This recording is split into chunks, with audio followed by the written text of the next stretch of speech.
Hey, welcome to Happy Tales of Happy Tales, the podcast where you'll hear stories of the way pups have touched our hearts and our lives. So for the next few minutes, let everything else go and just listen and smile. I'm your host, Julie Jackson. Hi! Oh my goodness, thank you so much for doing this. You're welcome. Glad to do it. Okay, so who are we going to hear about today?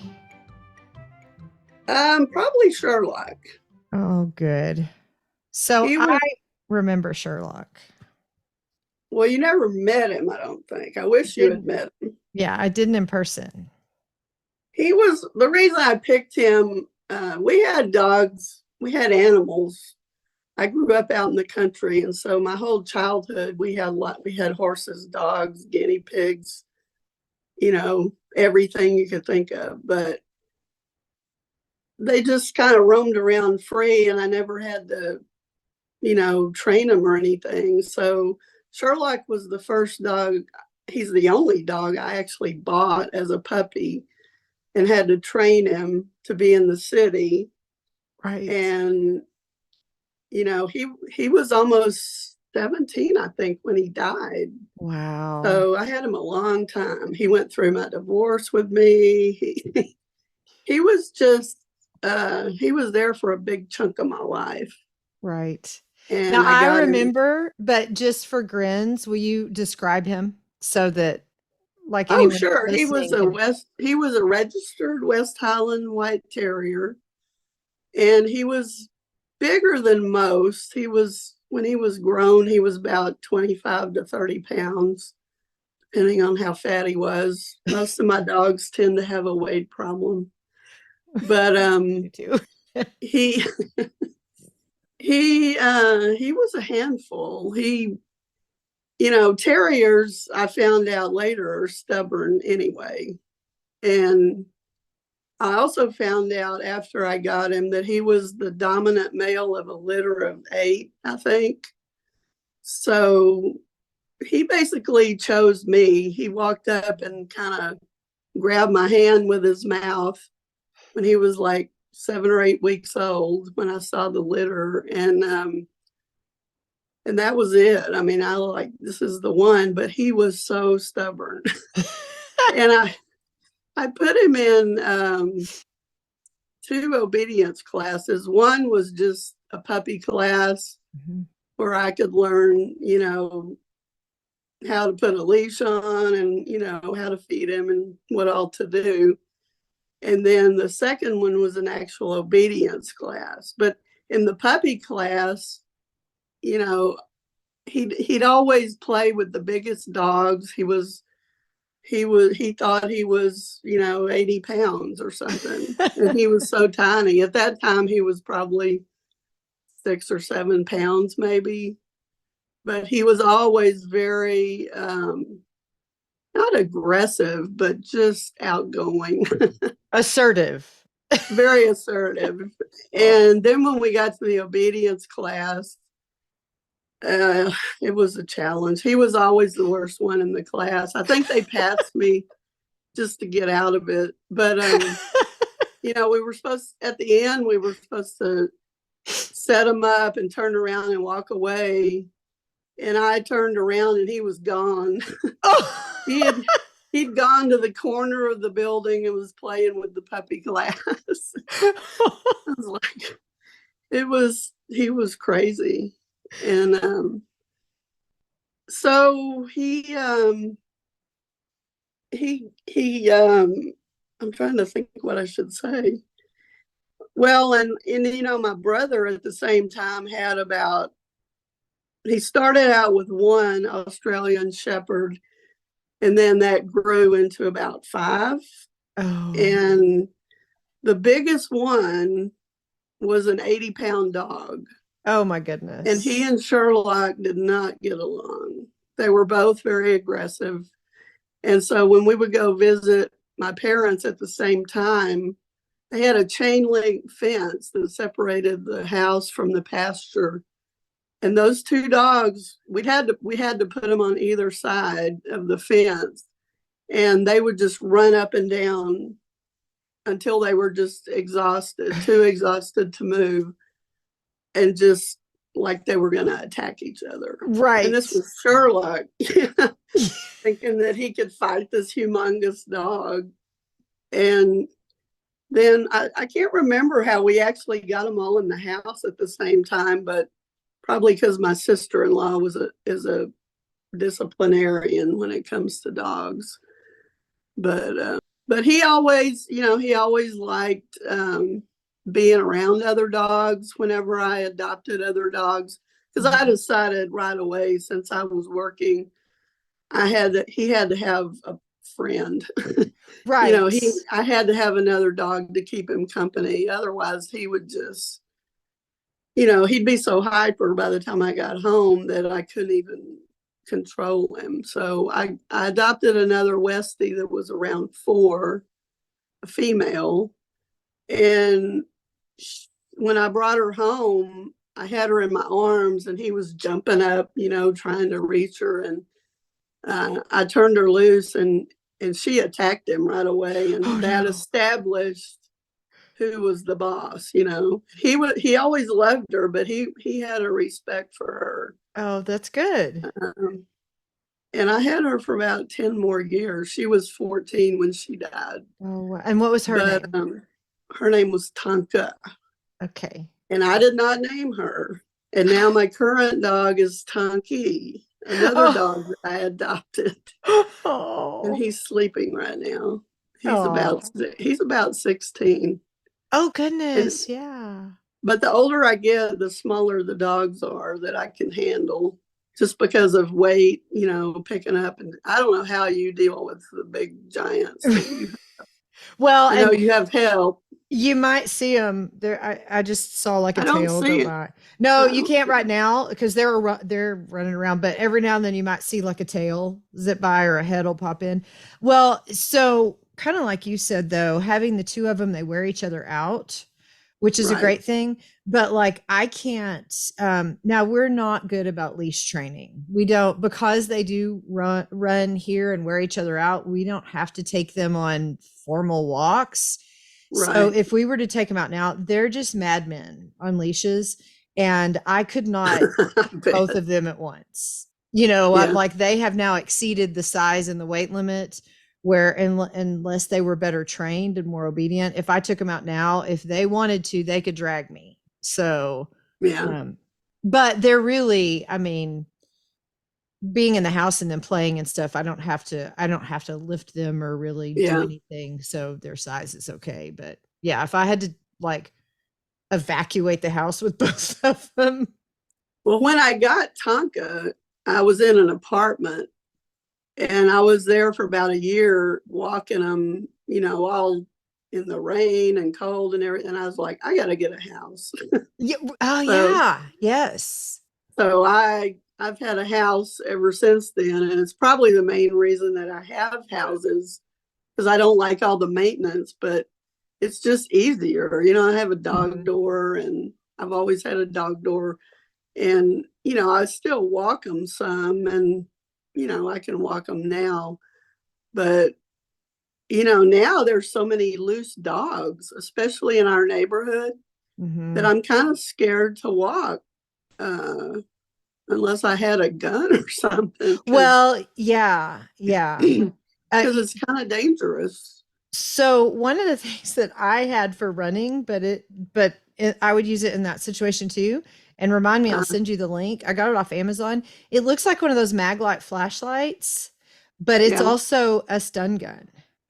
And so when you hit the button and it does that crackling noise, the dogs hate that.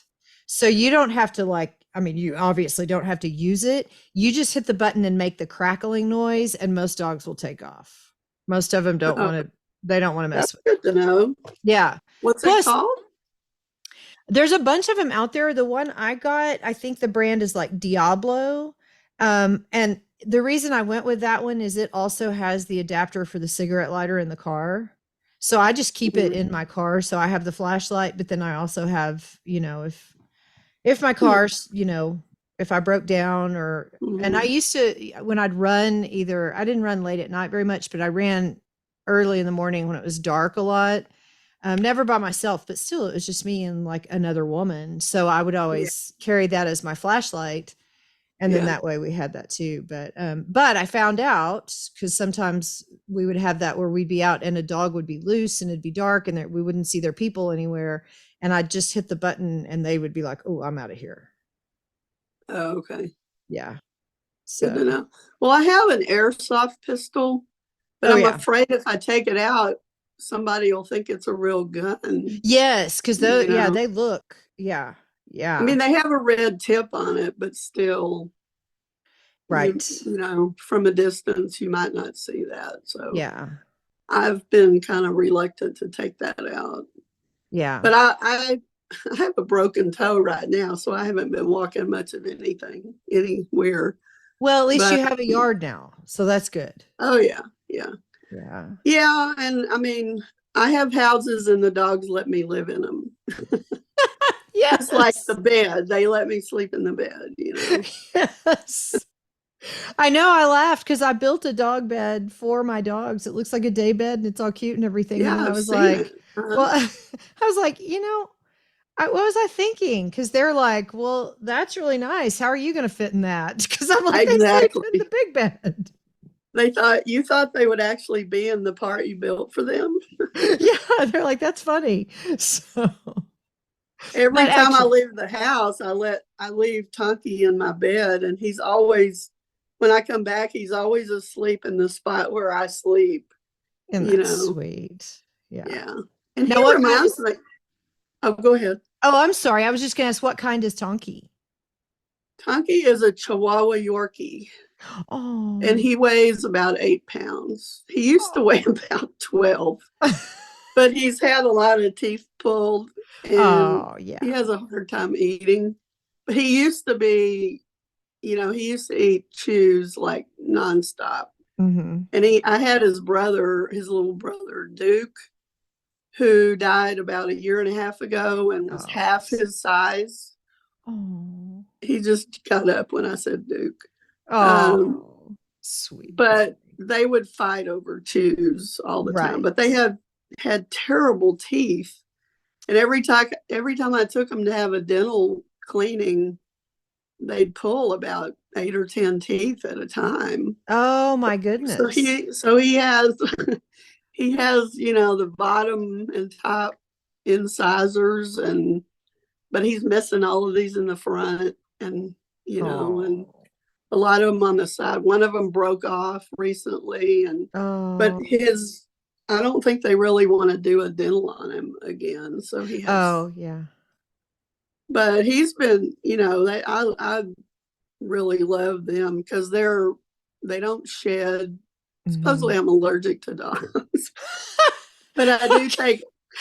I do take allergy shots for it. Dogs, cats, horses. Well, and So yeah, because you have like a long horse history too, growing up and stuff, don't about you? 5 years or so where I was really serious with it, Yeah. and I actually majored in animal science at A&M, but I was allergic to everything associated with horses. Just, I mean, asthma, the whole, just really Right. bad allergies. And it just, well, and then when I moved away from home, it just wasn't, it's a very expensive hobby. Yeah. So Yeah, just I space just alone.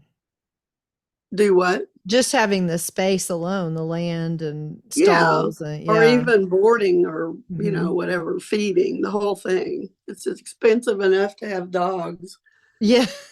much less horses. So I still love horses a lot. I think I had my first horse when I was 4 or 5. My Oh. dad loved animals, and he'd always come home with an animal. Look, I bought these 4 horses and a saddle for $500. So it was fun. It was a lot of fun. But That would be every kid's dream to have dad just come home and be like, "Gotcha, pony." yeah, exactly. I think he did it for himself, but Yeah, but but we you were could, the ones that that wrote them. And my brother's a professional. I mean, he got a PhD in reproductive physiology Oh, wow. in animal science, and he's in Wow. charge of the horse program at at West Texas A&M. Oh my goodness. Wow. I Probably didn't. for the last 20, 25 years or so. Oh. But and they still have dogs. They just uh my nephew just got a border collie puppy that he's going to try to train, in the, like you see on the videos where they can herd the Oh sheep yeah. and all that. They're so smart too. Yeah. They're so smart. I don't know how that's going. They live in Amarillo, so I haven't seen them, but none of my dogs have been trained to do anything. If So they have any tricks, it's some that they discovered on their own. that's us. I've always said my child I'm raising with the goal to be a productive member of society, to go out into the world and hopefully leave it better than she found it. My dogs Mhm. aren't going anywhere. Right. They don't have any marketable skills. They have barely have manners, but otherwise they're just here Right. to love on and vice versa. So, Exactly. Well, and I'm getting at the point where I'd like to travel some, and it's a real hassle with dogs. So if something happens to Tonki, I'm not sure. I mean, I always want to get another one. I mean, I would get yes. another one now, except I don't know how he would tolerate it. But and always see these dogs up for adoption on Facebook and other places. Yeah. And I just like, oh, in fact, my groomer, when I took him one time, she had these two precious little Chihuahua puppies. And she said, I have something I want to show you. And I was like, no, please, no. Because, once you take them, it's like a lifelong commitment, you know, Yes. no matter, I mean, they're not going to live forever, but they live pretty They long live time. long lives. Yeah. So, what do Yeah. you think you learned from Sherlock? Uh, I learned a lot of patience. In fact, my brother told me that I was probably the only one that could have dealt with him because it required a lot of patience to deal with him. I mean, when we were just at home and around the house, he was fine, but whenever I'd take him for a walk or, it was always the aggressive thing and Oh, yeah. Yeah. trying to keep, but he was leash trained. That was the good thing about the obedience class. And a few times he got out and he was real good about, if you yelled at him to sit from, across the way or whatever, he would Oh, do that's that. good. Yeah. So he wouldn't just run away. Tonki would just run away. He would just follow his nose, but he's also deaf. So I Oh, don't know. right. Right. Two, our So, our girls, Lily and Eleanor, mhm. they have a thing now where seriously, I would not believe this if I had not witnessed it. And I'm glad that we've had people witness it besides us now because it sounds like we're making it up. But if we try to take them out now and put them in the car and take them somewhere, they have grand mal seizures. Whoa. It's horrifying. Is Yeah, it anxiety? yep, yep. And Wow. I don't know. So Lily's completely blind now, and she's been going blind, gradually over the years. And I Mhm. always laugh because she's a blue heeler, they're herding dogs, but she's Mhm. always been scared to go outside. And she's comfortable going out in the backyard here. She doesn't get scared there, but even at our old house, it was hard to get her out in the backyard sometimes. And I don't know. And so I wonder now if maybe it's something with her vision already, like her peripheral vision maybe was off or something that made her feel insecure. And that's Mhm. why. But she has never liked going for walks. If I've ever had to take her out anywhere out the front door, she just totally resists. Like we've literally had to drag her, like on the hard floor, slide her, Wow. to get her out. So but Eleanor used to like to go out for walks and stuff, and Mhm. she was fine. And then a couple summers ago, we were taking them both to the vet, and we had Roscoe too. And because Lily gets so traumatized by it, Ricky took Lily in first while I was getting Eleanor and Roscoe. I opened the door and he is on the floor of the waiting room of the vet. And I'm trying to process what I'm looking at. And I look down and Lily's having a grand mal seizure. And and while I'm trying to figure out what's happening, I feel tugging on one of the leashes that I'm holding. And I look down and Eleanor's having one at my feet. Wow. And we thought it was heat. It was in the summer. And so we thought that maybe it was heat induced. And of course, we're in the vet. So they come running out and they take care of him and get him all cooled off and everything. And so he thought that too, that we thought it was from the heat. And so then we were like, okay, we'll try again in the fall. Tried again in the fall. Soon as Lily got outside, she started having one. So we're like, okay, we're not going to try with Lily anymore. We thought it was just her. And then the next time, Ricky was like, okay, I'm going to take Eleanor and Roscoe. Didn't even get out of the driveway, and Eleanor started having one. And then she ended up having, I think, 3 or 4 more in that 24-hour period. So we had to put her on primidone. And then Wow. and then finally, just like a week or so ago, we finally found a mobile vet. We've been trying to find a mobile vet for literally years, and we were out of everyone's service area or they weren't taking new clients. Finally found one, sweetest father-daughter, both of them vets. And they came out and but they have their little van and the dogs go in the van outside. And Mhm. and both of them had them again going Wow. outside into their van. So Wow. yeah. Yeah, it's So what do you nuts. do? Just don't ever take them anywhere? Yeah, we can't. We can't because they have the seizures. So Huh. the fortunately, my old vet used to do house calls, but he retired years ago. But he was my vet for decades. And so, we have each other's cell phone numbers. So when Eleanor had the day where she just kept having them, because I know in the past I've had dogs and they've had them once, and he would always say, if they just have one, I'm not going to start them on meds. It's just if we start seeing that they're having multiples. So when I called him when she kept having him, he's like, okay, we're going to get her on primidone. So he's been doing the primidone for me. Thank goodness.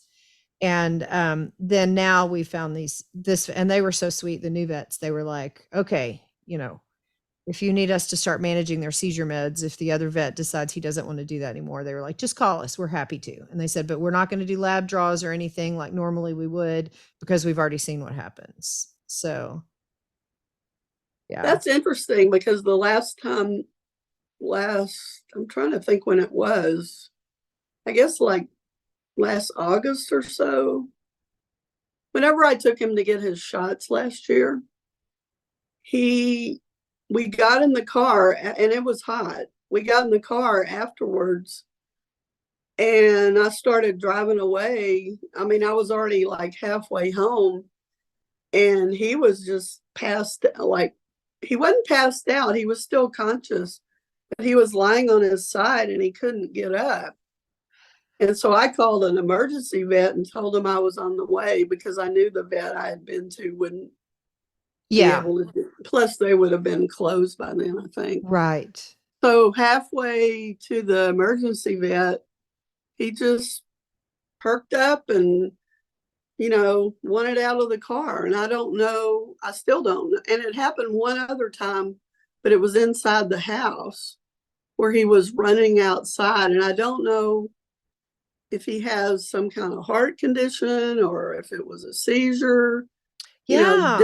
Duke ended up having a heart condition and that's why he died. Oh, And so I'm wondering if Tonki has something similar, but I'm not going to go through all the expensive cardiology workup, right. for the dog. Well, and I hate to put them through the trauma too. That's especially when they're older, a lot of Right. times that's just traumatic for them. Well, I wondered if, we had been at the vet for about 30 or 45 minutes probably, and they drew blood and he just gets so worked up when we go, and Hmm. in the waiting room. I mean, waiting in the room to get the shots and everything. So I thought, maybe it was just stress or just, I wouldn't be surprised. And I almost anxiety. wonder, I almost kind of wonder if the first one that the girls had when they both had it, if it wasn't something like the heat and the stress and everything, but now it's Hmm. one of those things where because it happened once, Yeah. that Yeah. now every time they like automatically think it's going to happen again and get worked up to the point of it happening. You Yeah. know, I don't know. I don't know. It's the Well, weirdest sometimes thing. Tonky, if I come home, he's all excited and he'll be running back and forth. And I'm like, calm down.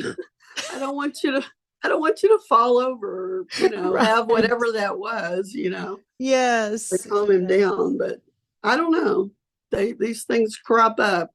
Yeah. And, I did go through a lot of diagnostic stuff at one time with one of my dogs. And, they die anyway. So Yes. And it may just take longer, but, you know, it depends on how old they are, I guess. And well, and their quality of life too. And a lot of right. times they won't let on.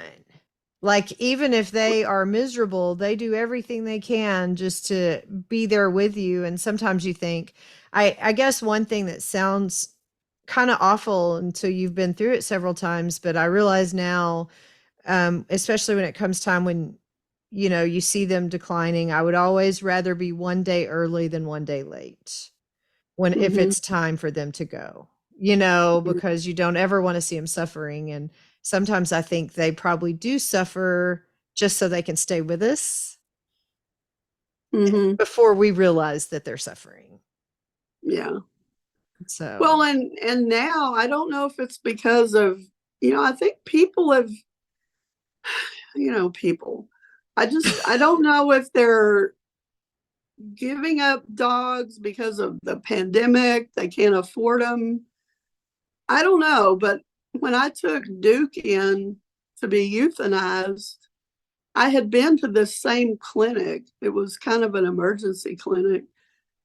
And he was just emaciated. He wouldn't eat for like 2 or 3 days. And I just knew it was time. Of course, when you get to the vet's office, then they perk up mhm. and they were asking me, well, like, why are you putting him down now? And I said, because he hasn't eaten. He won't eat. You know, I said, I brought him here a month ago and we put him on meds. It's been impossible to cram the meds down his throat Yeah, or yeah. get him to take them. It's like they had the records, they knew what was wrong with him. And they were still questioning my motives for trying to euthanize him. And I mean, I stayed in the room and sobbed for like 30 minutes or an hour when they did it, but they acted like, I was just trying to get rid of him. And here's this, 15-year-old dog that had a heart problem and hadn't been eating, wouldn't take his meds. And, it was I'm crazy. I'm so sorry that you went through that because I know with Roscoe, we there was a period where he had vestibular disorder, which is kind of like vertigo for dogs. And sometimes it can just come on because of age, and you give them a week or two and then it goes away. It's just idiopathic and they're fine. And then it may happen again later.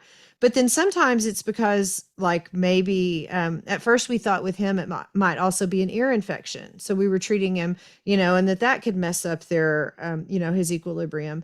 But it can also be something like a brain tumor. And so with him, we went for a couple weeks and it got where it wasn't getting worse, but it wasn't getting better. And if it had been idiopathic, it should have started to turn around by then, and it wasn't. And Mm-hmm. and then so we had to make that appointment, and we called on Friday morning and said, and we'd been to the vet multiple times over the week leading up to it. And we called and made the appointment. They couldn't get us in till like 4:15 that afternoon, so we had that day with him, and he started having seizures. And so that for me was kind of really the confirmation that we're doing the right thing. But I hate that you went through that, because when we got there, I still kept thinking, am I doing the right thing? Am I doing the right thing? And if they Mhm. hadn't been reassuring me, I think that would have been very, very hard to have someone not Yeah. be If I had saying, not been through it before 5 or 6 other times, I would have probably come back home with him and just yeah, waited, and let him get worse. Because I just felt kind of guilty. Now they actually had a nice room where they could do the actual injection. yes. They had it Yeah. set up very nice, but it was the Due to doctor. technical issues, our conversation ended early, but I'm no less grateful to Leslie for sharing such a really important and relevant story. And I thank you so much for sticking around and listening to it, because I think that it's important that we honor every part of our journey with our dogs, and never forget what a privilege it is to be with them from start all the way to finish. So once again, as always, I'm so grateful for your time. Thank you so much for joining me today. I know that you are busy, and I really appreciate that you chose to spend some of your time with me. So let's do a little bit of bookkeeping before we head out. If you enjoy this and you would like to receive the episodes automatically without having to seek them out, then in your podcatcher, follow or subscribe. And that way, every time an episode drops, it'll show up for you and you'll know that it's there. Makes it super easy. You don't have to think about it. Please go visit the website. It's really cute. It's got puppy pictures. Also, I've got a free gift for you over there if you will go check it out. And if you would like to message me, if you have any suggestions, specific pup stories you want to hear, or even better, if you want to share a story, you can message me right there from the website. That's the best way to get to me for that. Check us out on all the different socials: Facebook, Instagram, Twitter, LinkedIn, all of them. That's where you'll see pictures of the pups that we talk about each week. Also, just other fun pup things. I'm going to put episodes on YouTube as well. Sometimes the episodes are recorded via Zoom, and so there's video. A lot of times it's just us talking, but every now and then there are some fun cameos from puppies, or there's shenanigans in the background, and you can catch all that on YouTube. If you want to help me out, if you would leave a positive review and share the podcast, that would be fantastic. I would be really grateful. And once again, if you want to help me out, I would love to share your story. So please hit me up and let's schedule a time that we can talk. Some people have shared their stories in writing. Some people have gotten on the phone and done a chat with me. So we can do whatever you are most comfortable with. Finally, do not forget that you are as great as your dog thinks you are, and go smooch your pooch. Thanks, y'all.